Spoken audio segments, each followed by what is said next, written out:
Now that we have our container div in place, we can start adding more divs within it. So I can place my cursor here at the beginning of the word content, and I think you'll start to see why I like to have split view when I do this.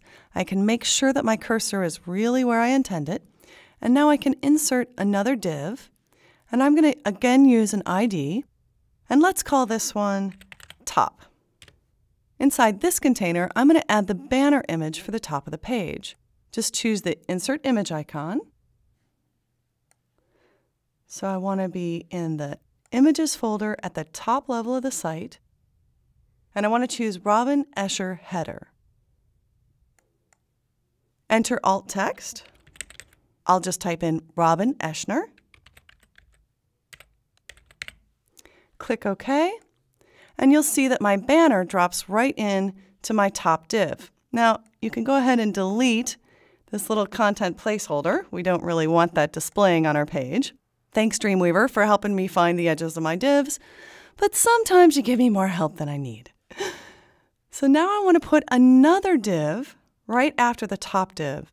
Notice that I put my cursor in the code, so I could make sure that I was inserting this div after the div that holds my banner and inside the content div. So before this closed div for content, I want to add another div, and this one I'm going to call nav.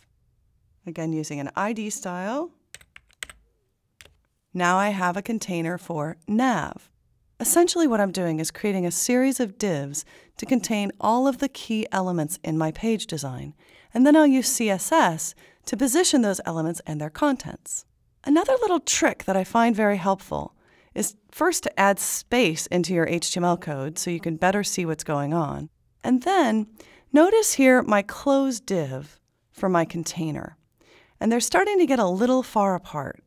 And as you add more and more divs inside this container, which you want to contain everything else on the page, it can get increasingly confusing what div goes with what element. So this is a nice place to add a comment. Under the Insert menu, you'll find an option for comment. When you choose that, see what happens in the code? This code is specifically designed in HTML for those of us who develop websites to leave comments for ourselves and other people who might be working on our team. Anything you put in a comment tag will never display on your actual web page. So I can put a note here like, this is the close of the container div, which will help me remember which div this is. But when I click over here in the design area, you'll see nothing displays here. Anything in these comment tags is hidden from the browser. Of course, if somebody views source, they'll still be able to see it. But for a simple, easy way to leave yourself a note, the comment tag is very handy. So if you look at what's happening in the code here, we have a container div that ends here. We have a top div that holds our banner. And now we have a nav div where we can put our navigation.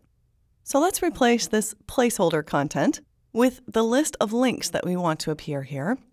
To save you some typing, I've included a file in this website with that information.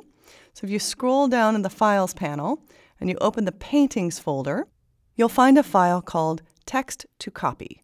Just double-click to open it, and you'll find the list of words we're going to turn into links.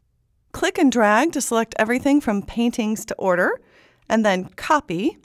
And here's a tip. If you're selecting it in Design View, you'll want to paste it into Design View. If you chose to select it in the Code View side, you'll want to paste it there. And by the way, even though these two little P's aren't highlighted, they should come through just fine. So now I switch back over to Index 2, and because I selected from Design View, I want to make sure I'm in Design View, and paste.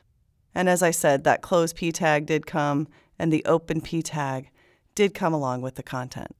And now you see I have all of these elements ready to be turned into links, but the first thing I'm going to do is to format them as an unordered list. Now, make sure you notice that these all have paragraph tags around them already. If you don't have paragraph tags consistently around text like this, the unordered list doesn't always work consistently. But if you do have them pasted in here right, and you do have the P tags there, then when you click on Unordered List in the Properties Inspector, you get a nice, clean, bulleted list at the top of the page. Unordered lists are increasingly being used for navigation elements on the internet.